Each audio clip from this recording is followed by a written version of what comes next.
തെളിഞ്ഞ അരുവിക്കരികെ ഈ പച്ചപ്പുൽമേടിൽ നിന്നോടൊപ്പം ഇരിക്കുമ്പോൾ എൻ്റെ സ്വപ്നങ്ങൾക്ക് ആകാശത്തോളം വലിപ്പമുണ്ടെന്ന് അവൾ പ്രിയതമൻ്റെ കണ്ണുകളിൽ നോക്കി പറയുകയാണ്. വിവാഹത്തിൻ്റെ 6ാം നാളായ അന്ന് പ്രിയതമനും പറയുകയാണ്, ശരിയാണ്, എൻ്റെ സ്വപ്നങ്ങൾക്ക് ചിറക് നൽകുന്നത് നീയാണ്. അപ്പോൾ ആ നീലാകാശത്തിന് കീഴെ മഞ്ഞുമണമുള്ള കുളിർക്കാറ്റിനെ സാക്ഷി നിർത്തി അവരുടെ സ്വപ്നങ്ങൾക്ക് നടുവിൽ ഭൂമിയിലെ പറുദീസ വിരിഞ്ഞു. ഹൃദയം പൂത്തുലഞ്ഞ സന്തോഷത്താൽ അവൾ കയ്യിലെ കുഞ്ഞു ബാഗിൽ നിന്ന് മധുരം പാതി മുറിച്ച് പ്രിയതമനും മറുപാതി അവൻ അവൾക്ക് നൽകി. അങ്ങനെ അവർ കൈകൾ കോർത്ത് ഭാവിയെക്കുറിച്ച് മധുരമുള്ള സ്വപ്നങ്ങൾ പങ്കിട്ടുകൊണ്ടിരുന്നപ്പോഴാണ് പിന്നിൽ നിന്നൊരാൾ നെഞ്ചു കലങ്ങുന്ന ഒരു ചോദ്യം ഉന്നയിച്ചത്. ഏവർക്കും വിശുദ്ധ യൗസേപ്പ് പിതാവിൻ്റെ തിരുനാൾ ആശംസകൾ. ദൈവത്തിലേക്ക് ഒഴുകിയ സ്വപ്നങ്ങളുള്ള ഒരു പുഴയായിരുന്നു വിശുദ്ധ യൗസേപ്പ്. ദൈവത്തിലേക്ക് ഒഴുകിയ സ്വപ്നങ്ങളുള്ള ഒരു പുഴയായിരുന്നു വിശുദ്ധ യൗസേപ്പ്. ഇന്ത്യയിൽ ഏകദേശം 400ഓളം പുഴകളുണ്ട്. ലോകത്തിൽ ഏകദേശം 1,50,000-ഓളം പുഴകളുണ്ട്. അവയെല്ലാം ഒഴുകുന്നത് സമുദ്രത്തിലേക്കാണ്. ഒരു പുഴയ്ക്കും ലക്ഷ്യമില്ലാതെ ഒഴുകാനാവില്ല. അവയുടെ വഴികളിലുള്ള പരുക്കൻ പാറകളും വൻമരങ്ങളും ഇരുണ്ട ഗുഹകളും ഭയാനകമായ കാടുകളും പൊള്ളിക്കുന്ന വെയിലുമൊന്നും ലക്ഷ്യത്തെ മറക്കാൻ പുഴയ്ക്ക് തടസ്സമാകുന്നില്ല. പുഴ ഒഴുകുകയാണ്. എല്ലാം തന്നിലേക്ക് ഏറ്റുവാങ്ങി എല്ലാം പുറത്ത് പുഴ ഒഴുകുകയാണ്. വഴികളിലെ സുഹൃതങ്ങളെയും നിന്ദനങ്ങളെയും ഏറ്റുവാങ്ങി ഒഴുകുന്ന നിങ്ങളും ഞാനുമൊക്കെ ഓരോ പുഴയാണ്. പുഴ പഠിപ്പിക്കുന്നത് പരിഭവമില്ലാതെ ഒഴുകാനും എല്ലാം സ്വീകരിക്കുവാനുമാണ്. പുഴയുടെ ചില തീരങ്ങളിൽ ആരോ പൂക്കളും ചിരാതുകളുമൊക്കെ നേദിക്കുന്നുണ്ട്. ചിലയിടങ്ങളിൽ ആരോ പാതി വെന്തൊരു ശവം ഇതേ ഒഴുക്കിലേക്ക് ഉപേക്ഷിക്കുന്നുണ്ട്. വന്ദനങ്ങളെയും നിന്ദനങ്ങളെയും ഒരുപോലെ സ്വീകരിക്കണമെന്ന് പുഴ നമ്മളെ പഠിപ്പിക്കുന്നുണ്ട്. ഒരു തരത്തിൽ ചിന്തിക്കുകയാണെങ്കിൽ സ്വയം ഒരു പുഴയായിട്ടാണ് ക്രിസ്തു തന്നെ വെളിപ്പെടുത്തിയത്. കിണറ്റിൻ ചുവട്ടിലിരുന്ന് എത്ര കുടിച്ചിട്ടും ദാഹം തീരുന്നില്ലല്ലോ എന്ന് സങ്കടപ്പെടുന്നവരോട് മുഴുവൻ ദാഹത്തെയും ശമിപ്പിക്കുന്ന ഉറവയാണ് താനെന്ന് ക്രിസ്തു പറഞ്ഞു കൊടുക്കുന്നുണ്ട്.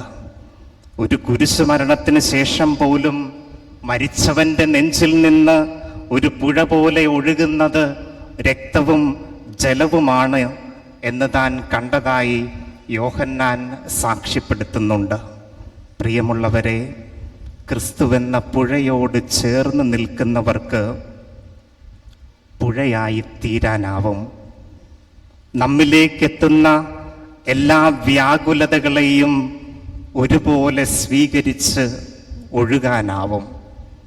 പ്രിയപ്പെട്ടവരെ, വിശുദ്ധ യൗസേപ്പ് പിതാവ് കരഞ്ഞിട്ടുണ്ടോ?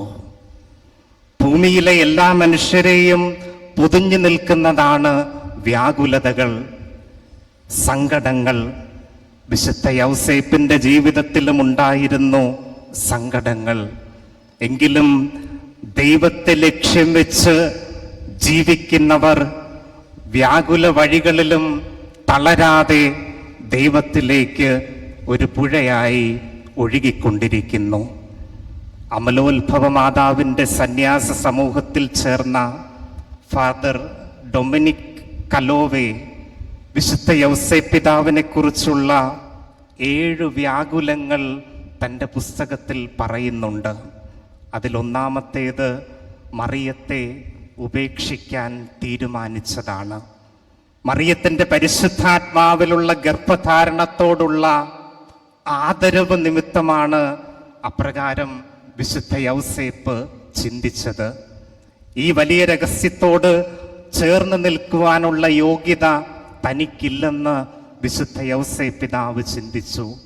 രണ്ടാമത്തെ വ്യാകുലത എന്ന് പറയുന്നത് ഈശോയുടെ ജനനാവസരത്തിലെ ദാരിദ്ര്യമാണ്. തനിക്കറിയാവും വിധമൊക്കെ മറിയത്തെ പരിചരിക്കുകയും എന്നാൽ ബെത്ലഹേമിലേക്ക് എത്തിയപ്പോൾ ഒരിടം കിട്ടാതെ, തൻ്റെ പ്രിയതമയ്ക്ക് പ്രസവിക്കാൻ ഒരിടം പോലും കിട്ടാതെ നെഞ്ചു കലങ്ങിയവനുമാണ് വിശുദ്ധ യൗസേപ്പ് പിതാവ്. സെൻസസ് തുടങ്ങിയിരുന്നതിനാൽ അധികമൊന്നും തീരുമാനമെടുക്കാനുള്ള സമയം പോലും കിട്ടിയില്ല. ഗലീലിയയിൽ നിന്നും തൻ്റെ പൂർണ്ണ ഗർഭിണിയായിരുന്ന ഭാര്യയുമൊത്ത് ബെത്ലഹേമിലേക്കൊരു യാത്ര നടത്തുകയാണ്. ഒരപ്പൻ്റെ ഉത്തരവാദിത്തം, കുടുംബത്തെ സംരക്ഷിക്കുവാനുള്ള ഉത്തരവാദിത്തം, കുടുംബത്തിന് സൗകര്യങ്ങൾ ഒരുക്കേണ്ട ഉത്തരവാദിത്തം, ഇവയൊക്കെ ഉലഞ്ഞു പോയപ്പോൾ വ്യാകുലതയാൽ വിശുദ്ധ യൗസേപ്പ് പിതാവിൻ്റെ കണ്ണ് നിറഞ്ഞിട്ടുണ്ടായിരിക്കണം. നാമൊക്കെ ഇങ്ങനെ കടയിൽ പോയി പുൽക്കൂട്ടിൽ വയ്ക്കാനും മറ്റുമായി സന്തോഷമുള്ള വിശുദ്ധ യൗസേപ്പ് പിതാവിൻ്റെ രൂപവും ചിത്രവുമൊക്കെ തിരയുമ്പോൾ ഓർക്കണം, അധികമൊന്നും കണ്ടെത്താനാവില്ല.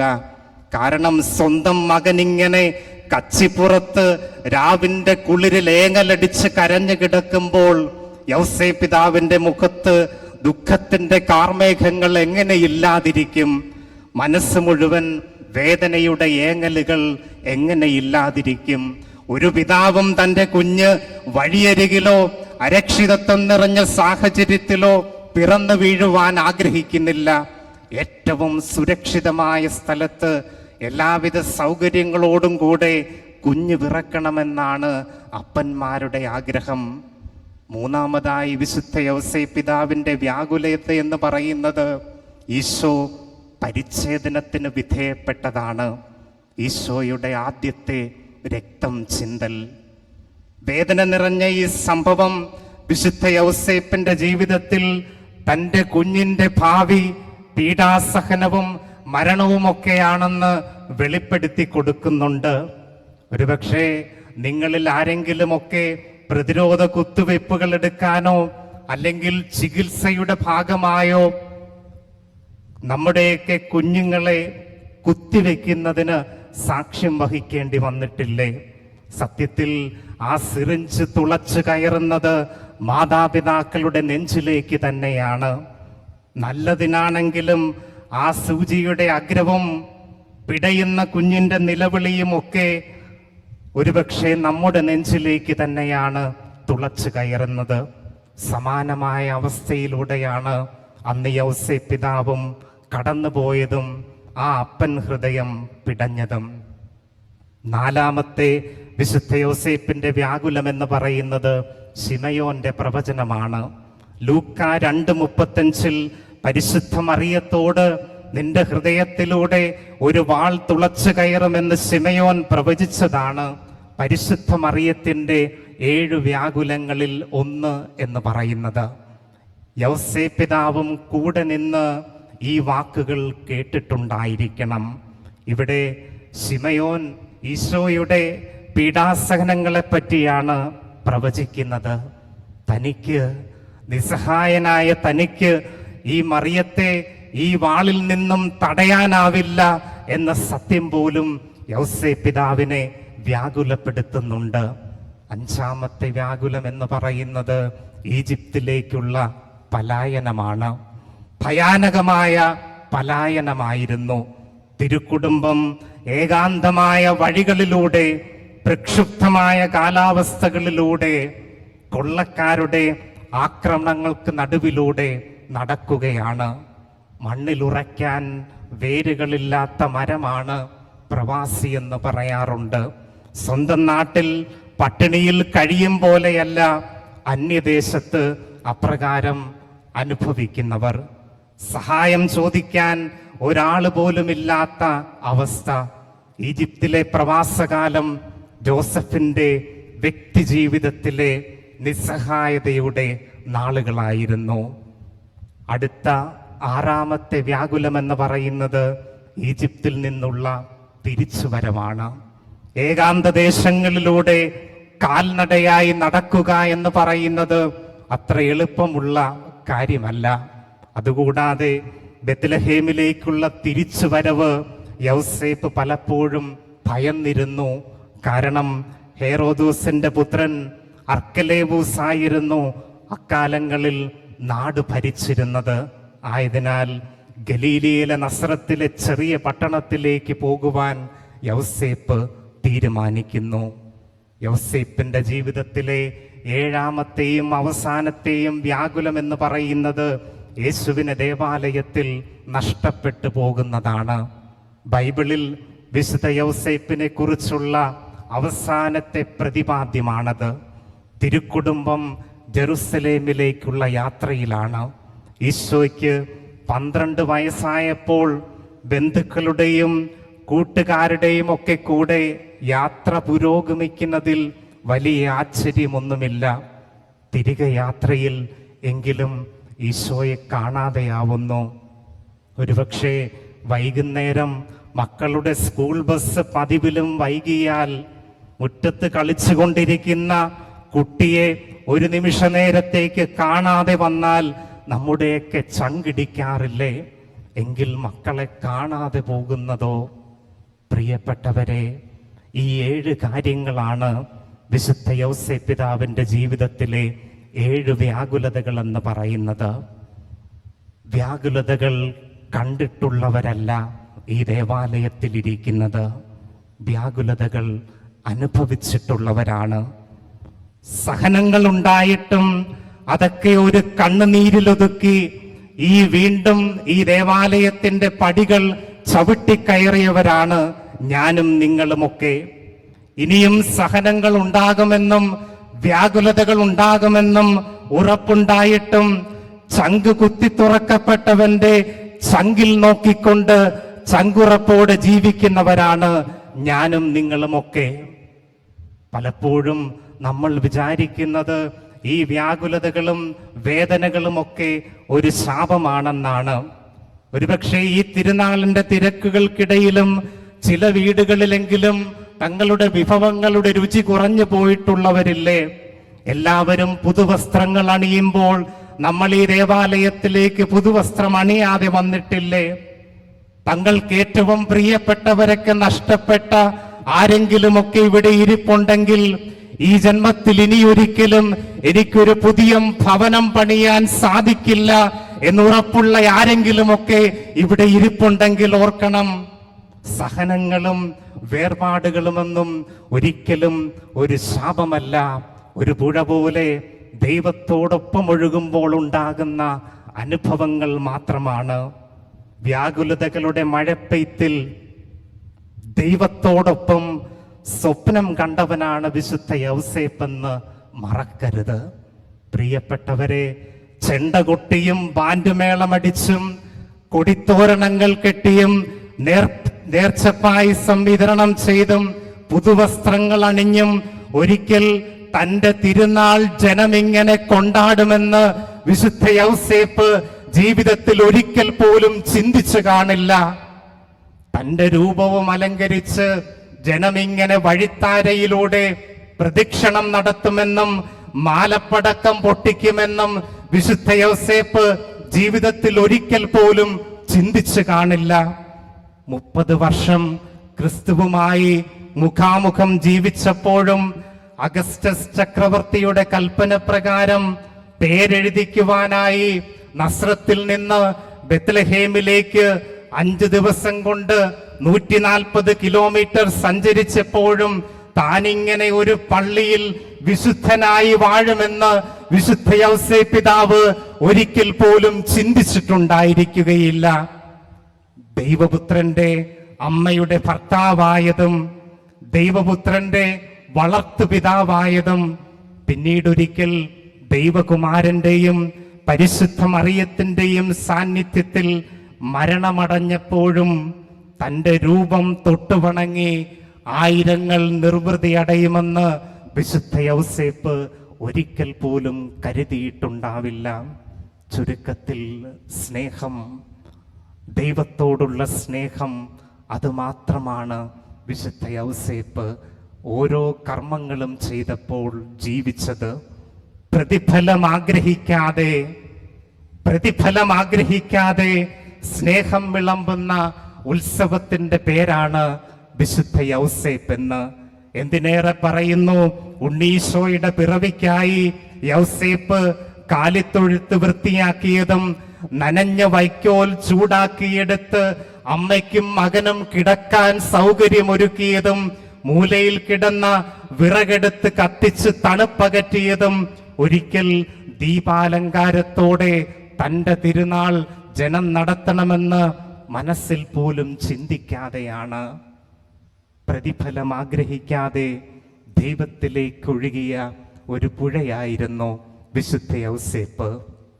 ഒരുപക്ഷെ നമുക്കുണ്ടെന്ന് നാം കരുതുന്ന വ്യാകുലതകളിലൊന്ന് നാം ഏൽക്കുന്ന അപവാദങ്ങളാണ്. പ്രിയപ്പെട്ടവരൊക്കെ നമ്മളെ ഇങ്ങനെ തെറ്റിദ്ധരിക്കുമ്പോൾ ജീവിതത്തിൽ ഇങ്ങനെ മനസ്സ് കലങ്ങിയിരുന്നിട്ടില്ലേ? അപ്പോഴൊക്കെ ഓർക്കേണ്ട ഒരു കാര്യമുണ്ട്. എന്തൊക്കെ ആരോപണങ്ങളിലൂടെയാണ് 33 വയസ്സിനിടയിൽ ക്രിസ്തു കടന്നുപോയത്.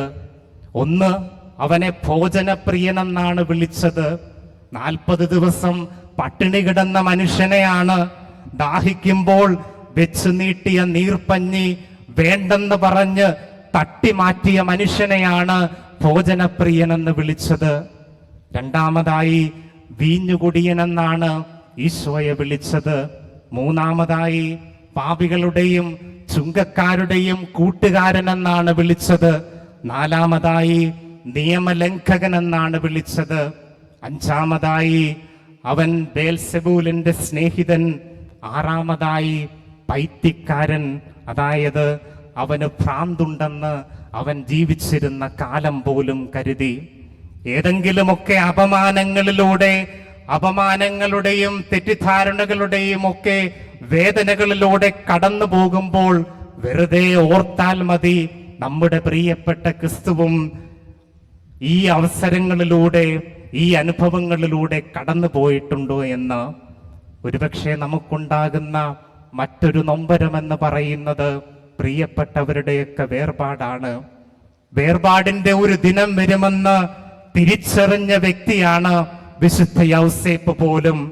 ഒരു പെരുമഴയും ഒരുമിച്ച് കൊള്ളാത്ത ദിനം വരും. എന്റെ ജന്മദിനം ഓർത്തു വെച്ച് ആരും കേക്ക് നൽകാത്ത ദിനം വരും. ഇനി ഒരിക്കലും ഒരുമിച്ച് കൈകൾ കോർത്ത് പള്ളിയിലേക്ക് പോകാത്ത ദിനം വരും.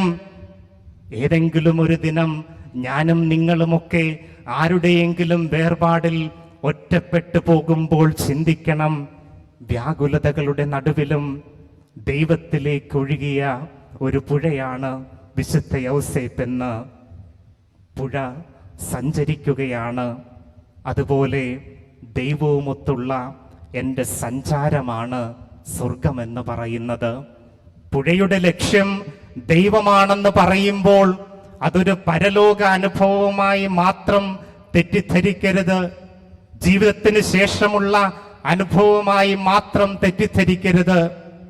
ദൈവത്തോടൊപ്പം, സഭയോടൊപ്പം, കൂദാശകളോടൊപ്പം ഇന്ന് സഞ്ചരിക്കാത്തവർ എങ്ങനെയാണ് നാളെ എന്നേക്കുമായി മിഴിയടഞ്ഞു പോകുമ്പോൾ ദൈവത്തിൽ എത്തിച്ചേരുമെന്ന് ഉറപ്പ് പറയാനാവുക? ജീവിതത്തിന്റെ പരിപരുത്ത വഴികളിലൂടെ ദൈവത്തിന്റെ കൈ പിടിച്ച് ഒരു സഞ്ചാരം സാധ്യമാണെന്ന അറിവാണ് ജീവിതത്തെ സ്വർഗീയമാക്കുന്നത്. പഴയ നിയമ ശൈലിയിൽ പറഞ്ഞാൽ പകൽ മേഘമായും രാത്രി അഗ്നിയായും ദൈവം കൂടെയുണ്ടാകുമ്പോഴാണ് ജീവിതം സ്വർഗീയമാകുന്നത്. ദൈവത്തിലേക്ക് ഒരു പുഴയായി ഒഴുകുമ്പോൾ ഓർക്കേണ്ടത് ജീവിതത്തിലൊന്നും യാദൃച്ഛികമായി സംഭവിക്കുന്നില്ല എന്നത് തന്നെ. ഓരോ കഥാപാത്രങ്ങളും ഓരോ സംഭവങ്ങളും ദൈവം നമുക്ക് വേണ്ടി നേരത്തെ നിശ്ചയിച്ചിട്ടുള്ളതാണ്. ക്രിസ്തുവിന്റെ ജീവിതത്തിലേതുപോലെ പുല്ലുമേഞ്ഞു നിൽക്കുന്ന ഒരു കഴുത പോലും ഓശാനയുടെ ആഘോഷത്തിനായി ഒരുങ്ങി നിൽക്കുകയാണെന്ന് ഓർക്കണം. ജീവിതത്തിലെ വ്യാകുല അനുഭവങ്ങൾക്ക് പോലും നമ്മോടെന്തോ പറയാനുണ്ട്. പൂമരങ്ങൾക്ക് പിന്നിൽ മാത്രമല്ല, മോശയ്ക്ക് ദൈവം കാട്ടിക്കൊടുക്കുന്നത് പോലെ മുൾച്ചെടികൾക്ക് പിന്നിലും ദൈവം ഒളിഞ്ഞിരിപ്പുണ്ടാവും. ദൈവത്തിന്റെ വില്ലിൽ നിന്ന് തൊടുത്തുവിട്ട അസ്ത്രമാണ് എൻ്റെ ജീവിതമെങ്കിൽ ആ ശരത്തിന്റെ ദിശയും ലക്ഷ്യവും ദൈവം തന്നെയായിരിക്കണം. ഒരു നേരം വിശന്നപ്പോൾ ഒരു കപ്പ് പായസത്തിന് മുന്നിൽ ജന്മാവകാശം മറന്ന ഏസാവെന്ന പൂർവ്വ പിതാവ് ബൈബിളിലുണ്ട്. 30 വെള്ളി നാണയ തിളക്കത്തിൽ ഗുരുവിന്റെ പാദക്ഷാള വിനയം മറന്ന യൂദാസിനെയും നമുക്കറിയാം. ഞാനാകുന്ന പുഴ ഒഴുകേണ്ടത് ദൈവത്തിലേക്കാണെന്ന് ഒരിക്കലും മറക്കരുത്. പ്രിയപ്പെട്ടവരെ, നമ്മുടെ ഗ്രാമത്തിന് നടുവിലൊരു പള്ളിയുണ്ടെങ്കിലും അതിനു മുന്നിലൂടെ നിരവധി തവണ പോയിട്ടുണ്ടെങ്കിലും ദേവാലയത്തിനുള്ളിലെ ജീവിക്കുന്ന ക്രിസ്തുവിനെ സ്വീകരിക്കാതെ ഒരു ജന്മം ഇങ്ങനെ ജീവിക്കുന്നതിന്റെ കാരണം എൻ്റെ കയ്യിലുള്ള 30 29 വെള്ളി നാണയങ്ങളുടെ തിളക്കത്തിൽ എൻ്റെ ദൈവീക ബോധ്യങ്ങൾ മങ്ങിപ്പോയിരിക്കുന്നു എന്നത് തന്നെയാണ്. തിരികെ വരണം ദേവാലയത്തിലേക്ക്, തിരികെ വരണം കൂദാശകളിലേക്ക്. ഓർക്കണം, 30 വെള്ളി നാണയങ്ങൾ നാം നടക്കുന്ന വഴികളിലൊക്കെ ചിതറിക്കിടപ്പുണ്ട്. അവയേക്കാൾ വിലയുള്ളതൊക്കെ ഈ ദേവാലയത്തിന്റെ ചുറ്റുമതിലുകൾക്കുള്ളിലുണ്ടെന്ന് സ്വയം മനസ്സിലാക്കുവാനും വരും തലമുറകളെ പഠിപ്പിക്കുവാനുള്ള ധാർമ്മിക ഉത്തരവാദിത്വം എനിക്കും നിങ്ങൾക്കും ഉണ്ടെന്നോർക്കണം. പടപ്പക്കര ഗ്രാമത്തെക്കുറിച്ച് നാം ഓരോരുത്തരും അഭിമാനിക്കണം. പ്രകൃതി രമണീയത കൊണ്ട് അനുഗ്രഹിക്കപ്പെട്ട നാട്.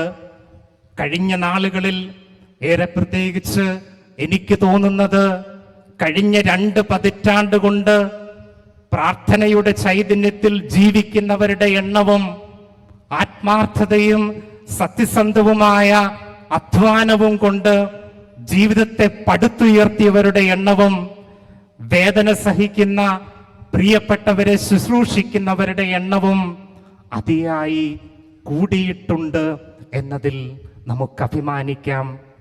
പേരയം മുതൽ പടപ്പക്കര വരെ സ്വീകരണം നൽകിയ ഗബ്രിയേൽ അച്ഛൻ എന്ന പടപ്പക്കരയിലെ ആദ്യത്തെ പുരോഹിതൻ മുതൽ സിസ്റ്റർ വിൻസെന്റ് മേരി എന്ന പടപ്പക്കരയിലെ ആദ്യത്തെ സന്യസ്ത മുതൽ ഇന്ന് 25-ലധികം വൈദികരാലും 150-ലധികം സന്യസ്തരാലും ദൈവവിളിയിലും സമ്പന്നമാണ് നമ്മുടെ ഈ ഇടവക. ദൈവത്തിന് നന്ദി അർപ്പിക്കാം. തുടർന്നുള്ള നാളുകളിലും ഈ ആധ്യാത്മിക ഭൗതിക ഉന്നതികളുടെ ശോഭ കെട്ടുപോകാതെ വിശുദ്ധ യൗസേപ്പിനെ പോലെ നിശബ്ദമായ പുഴ പോലെ നന്മ പ്രവൃത്തികളിൽ ഏർപ്പെടാം. ദൈവത്തെ ലക്ഷ്യമാക്കി ഒഴുകാം. എങ്കിലും ഓർക്കണം പ്രിയപ്പെട്ടവരെ, അമിതമായ ആരോഗ്യപരമല്ലാത്ത സന്തോഷങ്ങളുടെ അന്വേഷണവും ദൈവത്തിലേക്കൊഴുകുന്ന പുഴയുടെ വഴികൾ വറ്റിച്ചേക്കാം. ഇന്ന് നാം ആവർത്തിച്ചു കേൾക്കുന്ന ലഹരി ഉപയോഗങ്ങളും കുടുംബ ബന്ധങ്ങളിലെ അന്ധതയുമൊക്കെ പിച്ചവയ്ക്കുന്ന നാൾ മുതൽ ദൈവസ്നേഹത്തിന്റെ ആനന്ദങ്ങളിലേക്ക് തിരിച്ചുവിടാൻ ഞാനും നിങ്ങളുമൊക്കെ മറന്നുപോയ കുരുന്നുകളാണ്. വിശുദ്ധ യൗസേപ്പ് സ്വപ്നം കാണുന്ന പടപ്പക്കര ഗ്രാമം ഒരുപക്ഷെ പിച്ചവയ്ക്കുന്ന നാൾ മുതൽ ഓരോ കുരുന്നും ദൈവത്തിലേക്കൊഴുകുന്ന പുഴയാകാനാണ്. മുൻപ് സൂചിപ്പിച്ചതുപോലെ ഭൂമി മുഴുവൻ യൂദാസിന്റെ വെള്ളി നാണയങ്ങൾ ഇന്നും ചിതറിക്കിടപ്പുണ്ട്. ചിലത് ലഹരിയുടെ നാണയങ്ങൾ, ചിലത് അന്യായമായ സമ്പാദനത്തിന്റെ നാണയങ്ങൾ, ചിലത് ബന്ധങ്ങൾക്ക് വില കൽപ്പിക്കാത്ത നാണയങ്ങൾ, അവയൊക്കെ പെറുക്കി കൂട്ടാൻ ശ്രമിക്കുമ്പോൾ എൻ്റെ ഉള്ളിലെ യൂദാസ് വീണ്ടും ക്രിസ്തുവിനെ ഒറ്റിക്കൊടുക്കുകയാണ്. ദൈവത്തിലേക്ക് ഒഴുകേണ്ട ഞാനെന്ന പുഴ വറ്റിപ്പോകുകയാണ്. പ്രിയപ്പെട്ടവരെ, പാതി വഴിയിൽ വറ്റിപ്പോയ പുഴകളുണ്ട് ഒന്ന് നാം ഓർത്തിരിക്കണം. എല്ലാ പുഴുക്കളും പൂമ്പാറ്റയാകാൻ സ്വപ്നം കാണാറില്ല. ഉള്ളിൽ ചിറകും വർണ്ണങ്ങളും ഉള്ളവ മാത്രമാണ് പൂമ്പാറ്റയാകുന്നത്. ദൈവമെന്ന ചിറകും കൂദാശ എന്ന ചിറകും തിരുസഭ എന്ന ചിറകും കൂദാശകളുടെ വർണ്ണവുമൊക്കെ ഉള്ളിലുണ്ടെങ്കിലേ ദൈവത്തിലേക്ക് ഒഴുകുന്ന പുഴയാകാൻ സാധിക്കുകയുള്ളൂ.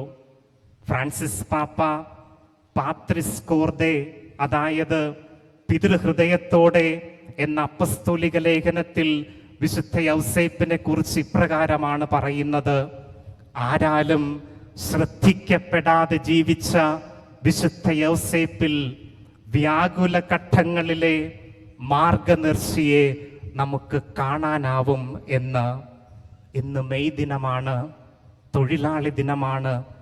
ചെയ്യുന്ന തൊഴിലിന് കിട്ടുന്ന പ്രതിഫലം നോക്കി തൊഴിലിൻ്റെയും വ്യക്തിയുടെയും വലിപ്പ ചെറുപ്പങ്ങൾ കണക്കുകൂട്ടുന്ന സമൂഹമാണിന്നുള്ളത്.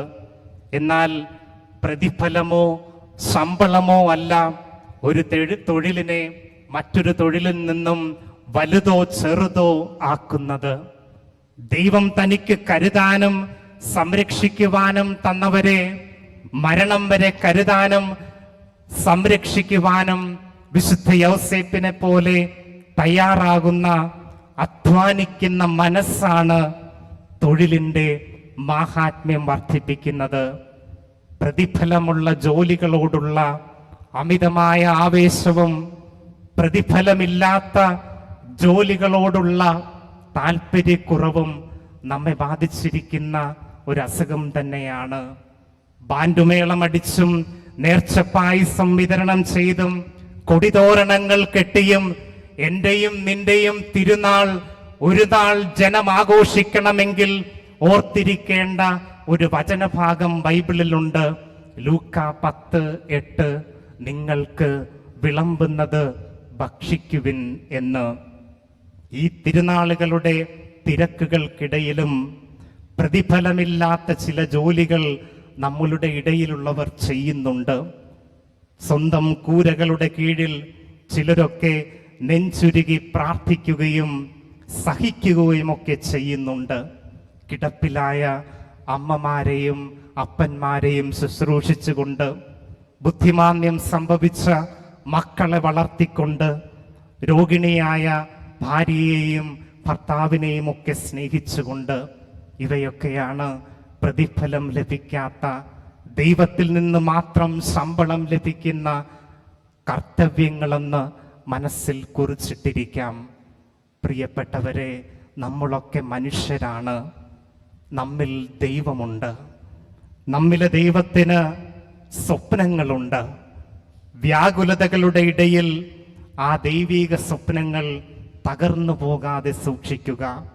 വ്യാകുലതകളുടെ ഇടയിൽ ദൈവത്തിലേക്കൊഴുകുന്ന സ്വപ്നങ്ങളുള്ള പുഴയായി ജീവിക്കുക.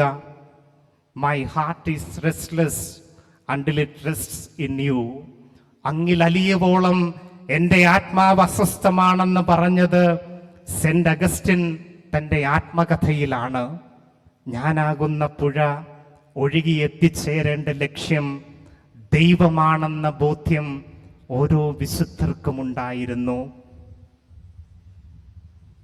അങ്ങനെ അവർ കൈകൾ കോർത്ത് ഭാവിയെക്കുറിച്ച് മധുരമുള്ള സ്വപ്നങ്ങൾ പങ്കിട്ടുകൊണ്ടിരുന്നപ്പോഴാണ് പിന്നിൽ നിന്നൊരാൾ നെഞ്ചു കലങ്ങുന്ന ഒരു ചോദ്യം ഉന്നയിച്ചത്. സ്ഥലം മിനി സ്വിറ്റ്സർലൻഡ് എന്നറിയപ്പെടുന്ന സഞ്ചാരികളുടെ പറുദീസയായ പഹൽഗാമിലെ ബൈസരണി. കുതിരപ്പുറത്തോ കാൽനടയായോ മാത്രം എത്തിച്ചേരാവുന്ന ഒരു പുൽമേട്. തീയതി ഇക്കഴിഞ്ഞ 22 ചൊവ്വ ഉച്ച കഴിഞ്ഞ് 2:30. വ്യക്തികൾ ഹരിയാന സ്വദേശി ലഫ്റ്റനന്റ് വിനയ് നർവാളും ഗുരുഗ്രാം സ്വദേശിനി ഹിമാൻഷിയും. സൈനിക വേഷത്തിലെത്തിയ ഒരു ഭീകരൻ തൻ്റെ തോക്കെടുത്ത് സ്വപ്നങ്ങൾ വിരിഞ്ഞ, പറുദീസ വിരിഞ്ഞ വിനയ് നർവാളിൻ്റെ ഇടനെഞ്ചിലേക്ക് തോക്കു ചൂണ്ടി ആക്രോശിച്ചു പറയുകയാണ്, കലിമ ചൊല്ലാൻ. കലിമ എന്ന് പറഞ്ഞാൽ ഒരു മതത്തിൻ്റെ ദൈവത്തിലുള്ള വിശ്വാസ പ്രഖ്യാപനമാണ്. ഇന്ത്യൻ ഭരണഘടനയുടെ ആമുഖത്തിൽ പറഞ്ഞിട്ടുള്ളതുപോലെ ഏത് മതവിശ്വാസത്തിനും സ്വാതന്ത്ര്യമുള്ള ഒരാളെന്തിന് തോക്കിൻ മുനയിൽ താൻ വിശ്വസിക്കാത്ത പ്രഖ്യാപനം നടത്തണം. വിവാഹ സ്വപ്നങ്ങൾ കൊണ്ട് പറുദീസ കെട്ടിയ വിനയ് നർവാളിൻ്റെ ഇടനെഞ്ചിലൊരു വെടിയൊച്ച കേട്ടു. സ്വപ്നങ്ങൾ ചിന്നിച്ചിതറി. എങ്കിലും രക്തം പുരണ്ട കൈകൾ കൊണ്ട് ചിന്നിച്ചിതറിയ സ്വപ്നങ്ങൾ സ്വരൂപിച്ചു കൂട്ടി ഹിമാൻഷി ദൈവത്തിലേക്കുള്ള പുഴയായി ജീവിതയാത്ര തുടരുന്നു.